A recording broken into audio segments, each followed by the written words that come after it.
اللہ سبحانہ و تعالیٰ نے 9 باتیں بیان کی ہیں، اور یہ 9 باتیں وہ ہیں کہ یہ لکھ لیجئے، یاد کر لیجئے اور لکھوا کر اپنے گھر میں لگائیے اور جگہ جگہ اس کو تقسیم کیجئے۔ جس طرح غلط باتوں کا پروپیگنڈا کیا جاتا ہے نا، اس کو پروپیگیٹ کیجئے،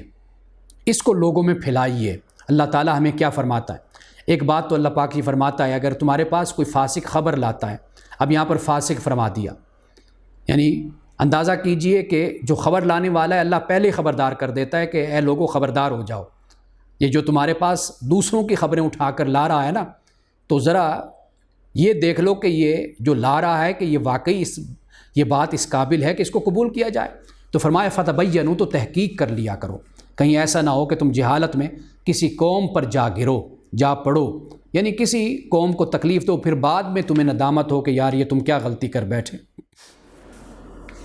اس کے بعد اللہ سبحانہ و تعالیٰ نے دوسری بات فرمائی کہ صلح کرایا کرو، یعنی کوشش اس بات کی کیا کرو کہ مسلمانوں کے جو 2 گروہ، 2 جماعتیں، 2 فرقے بن جاتے ہیں، ان میں اختلاف ہوتا ہے تو وہاں پر صلح کا کام کیا کرو۔ لیکن ہمارے ہاں تو اب کہا جاتا ہے کہ جی یہ غیر جانبدار ہے، یہ نیوٹرل ہو گیا، جبکہ اللہ سبحانہ و تعالیٰ خود اس بات کی تعلیم دیتا ہے کہ جب مومنوں میں ایسی صورت پیدا ہو تو ہمیشہ آگ کو بجھانے کی کوشش کیا کرو، مزید آگ کو بھڑکایا نہ کرو۔ اس کے بعد جو تیسری بات اللہ سبحانہ و تعالیٰ نے بیان کی، فرمایا کہ وقسطوا، اور انصاف سے کام لیا کرو۔ جب ایسی صورت ہو 2 گروہ ہوں، بے شک ایک گروہ آپ کی جماعت کا ہے یا آپ کا ہم خیال ہے، ہم نظریہ ہے، یہ نہ ہو کہ جب اختلاف دونوں میں ہو تو تم اپنے گروہ کی طرفداری شروع کر دو، اپنے فرقے کی مسلک کی طرفداری شروع کر دو، نہیں، انصاف سے بات کیا کرو۔ اور اس کے بعد اللہ سبحانہ و تعالیٰ نے پھر اس سے آگے یہ فرمایا کہ مذاق مت اڑایا کرو، تمسخر نہ کیا کرو اے ایمان والو، کہ اور عورتوں سے بھی خاص طور پر یہاں ذکر کر دیا، حالانکہ ایمان والوں میں عورتیں بھی شامل ہیں، لیکن عورتوں کا خاص طور پر ذکر کر دیا کہ جن کا تم مذاق اڑاتے ہو ممکن ہے وہ تم سے بہتر ہو، لیکن آج تو الامان والحفیظ اتنا تمسخر ہے۔ آپ چلے جائیے سوشل میڈیا پر، ٹیلی ویژن پہ چلے جائیے، چینلز کو آپ دیکھیے کہ اب تو ایسے لگتا ہے کہ ہمارا مختلف جو قومی رویے ہیں ان میں سے ایک قومی رویہ یہ بھی ہے کہ ہم نے جب بھی بات کرنی ہے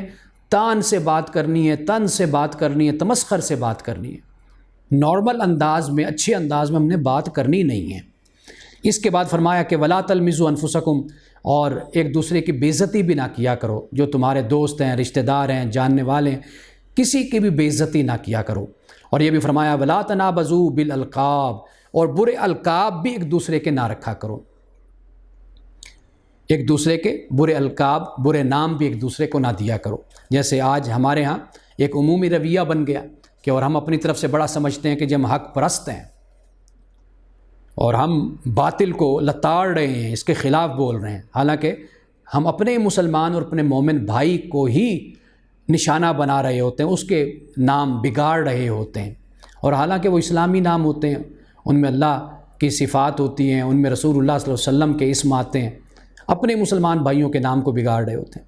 اور یہ فرمایا کہ ایمان والو برے گمان سے بچا کرو، برے گمان سے بچا کرو، یعنی کوشش اسی بات کی ہونی چاہیے، کوشش نہیں بلکہ کریکٹر پر حاوی یہی بات ہو کہ آپ اچھا ہی گمان رکھو، اور اگر یقینی بات ہوتی ہے تو پھر یقینی بات کو تو انسان مانتا ہی مانتا ہے۔ اگر آپ کے سامنے کوئی برا کام کر رہا ہے تو اب اس سے بڑھ کر اور کیا، پھر آپ برا گمان تو یہاں پر نہیں ہے، لیکن پھر بھی وہاں پر یہ صورت ہوتی ہے کہ اس بری بات کو، برے کام کو ڈھنڈورا پیٹنا اور لوگوں کو بتانا یہ کوئی ہم پر فرض نہیں ہوتا۔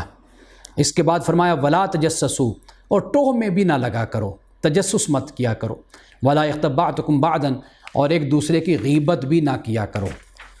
یہ اللہ سبحانہ و تعالیٰ نے سورۃ الحجرات میں فرمایا، یہ تقریباً کوئی 9 احکام بنتے ہیں جو ہماری معاشرتی، ہماری سماجی اور ہماری سیاسی اور معاشرتی زندگی کے حوالے سے یہ 9 باتیں ہیں، ان کو یاد رکھنا چاہیے۔ رسول اللہ صلی اللہ علیہ وسلم کی جو اخلاق کی تعلیم ہے اس کو بھی یاد رکھیے، اس کو اپنی شخصیت پر غالب کیجئے، حاوی کیجئے۔ کبھی بھی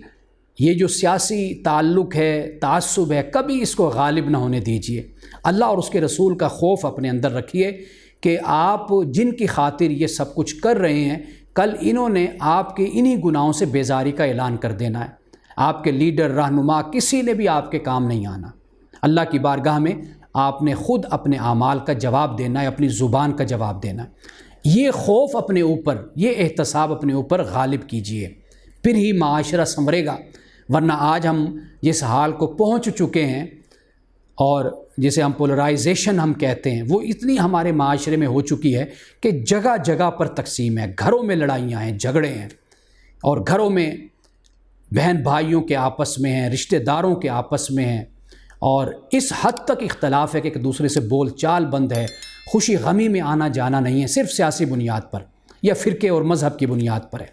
تو اس سے ہمیں بچنا چاہیے۔ یہ ہم تب بچ سکتے ہیں کہ جب ہم اخلاق کو اپنے اوپر لازم کر لیں اور ان 9 باتوں کو اپنے اوپر لازم کر لیں۔